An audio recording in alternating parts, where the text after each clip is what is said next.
నమస్తే, welcome to ఒక మాట. హనుమంతుడు అత్యంత ధీశాలి. శ్రీరాముడి నమ్మిన బంటు. మనకు ఆరాధ్య దైవమని తెలుసు. ఆ జన్మ బ్రహ్మచారి అయిన అంజనీసుతుడికి వివాహమైందా? అది నిజమేనా? భార్యతో కలిసి మన తెలంగాణలో ఒక గుడి కూడా ఉన్న విషయం మీకు తెలుసా? ఆ వివరాలు తెలుసుకునే ముందు మా ఒక మాటని ప్రోత్సహించండి. సబ్స్క్రైబ్ చేయండి. మీ అభిప్రాయాలు కమెంట్ల రూపంలో పెట్టండి. శ్రీరాముడి పరమవీర భక్తుడు ఆంజనేయ స్వామికి ప్రతి ఊరిలోనూ గుడి ఉంటుంది. అంతగా భక్తుల మదిలో నిండిన స్వామి ఆంజనేయుడే. దుష్ట శక్తులను ఆంజనేయ స్వామిని పూజించుకున్న తర్వాతే ఎవరైనా వారి పనులు మొదలు పెడతారు. అయితే మనం చూసే ప్రతి గ్రామంలోనూ గుడిలో హనుమ ఒక్కరే ఉంటారు. అందుకే హనుమను బ్రహ్మచారిగా కొలుస్తారు. అయితే హనుమాన్ బ్రహ్మచారి కాదని, వివాహం జరిగిందని కొన్ని పురాణాలు చెబుతున్నాయి.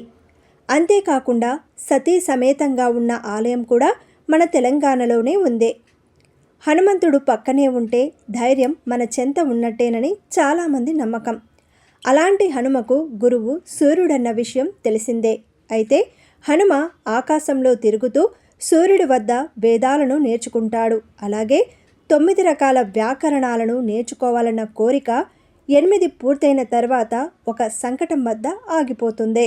9వ వ్యాకరణం పూర్తి కావాలంటే వివాహితుడై ఉండాలన్న నిబంధన అడ్డుగా నిలుస్తుంది. కానీ హనుమ మాత్రం బ్రహ్మచారిగానే ఉండిపోవాలనుకుంటాడు. ఈ క్రమంలో బ్రహ్మ, విష్ణు, మహేశ్వరులు మధ్య మార్గాన్ని చెబుతారు.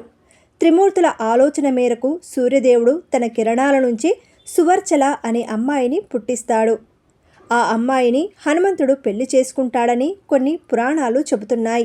సువర్చలను వివాహం చేసుకున్న తర్వాత హనుమ 9వ వ్యాకరణం పూర్తి చేసి తపస్సుకు వెళ్ళిపోతాడని పురాణాలు చెబుతున్నాయి. అందుకే కొన్ని ఆలయాల్లో హనుమ కళ్యాణం కూడా చేస్తారు. ఇక తెలంగాణలోని భద్రాద్రి కొత్తగూడెం జిల్లా ఇల్లందులో శ్రీ సువర్చల సహిత ఆంజనేయ స్వామివారి ఆలయం ఉంది. ఇక్కడ స్వామివారు సతీ సమేతంగా దర్శనమిస్తాడు. ఇక్కడ తెలుగు రాష్ట్రాల నుంచే కాకుండా ఇతర రాష్ట్రాల నుంచి కూడా భక్తులు వచ్చి దర్శించుకుంటారు.